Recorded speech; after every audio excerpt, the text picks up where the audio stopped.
અમરેલીના હનુમાન ખીચડીયા ગામમાં ખેડૂતો દ્વારા અનોખો વિરોધ પ્રદર્શન કરવામાં આવ્યો છે, જેમાં જય જવાન જય કિસાનના નારા સાથે ખેડૂતોએ ટ્રેક્ટર લઈને નીકળી પડ્યા હતા. ગુજરાત કિસાન કોંગ્રેસ પ્રમુખ, જિલ્લા કિસાન કોંગ્રેસ પ્રમુખની અધ્યક્ષસ્થાને આ કાર્યક્રમ યોજાયો હતો.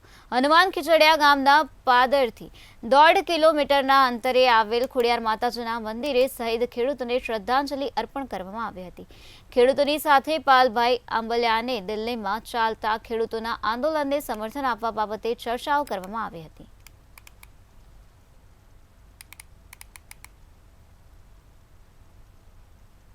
તારીખે ગામોગામ ટ્રેક્ટર રેલીઓ થાય, શહીદોને શ્રદ્ધાંજલિ આપવામાં આવે.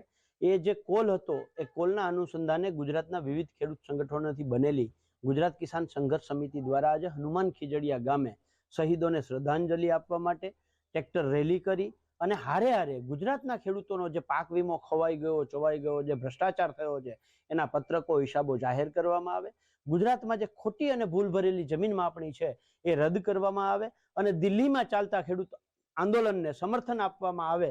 આ 3 મુદ્દાઓ સાથે આજે અમરેલી જિલ્લાના હનુમાન ખીજડીયા ગામે એક ટ્રેક્ટર રેલી યોજી અને માતાજીના સ્થળે આવી અને માતાજીના શુભ સ્થળે અમે મીણબત્તી પ્રગટાવી અને શહીદોને શ્રદ્ધાંજલિ આપી હતી. અમારા ગામે જે દિલ્હીમાં કિસાન આંદોલન ચાલી રહ્યું છે એના સમર્થનમાં આજ રોજ અમારા ગામે એક પહેલ કરી છે. ગુજરાતમાં સૌપ્રથમ કદાચ આજે પહેલ થઈ છે કે ખેડૂતો ટ્રેક્ટરો પોતાનો જે ખેત ઓજારો, ખેત માટેનું ગાડું કહેવાય, જે પણ તમે ઉપનામ આપી શકો, તે ટ્રેક્ટર લઈ અને અમારા ગામની આગળ માતાજીનું મંદિર છે જે ખોડિયારમાંનું, જે અમારા કુળદેવી માતાજી છે.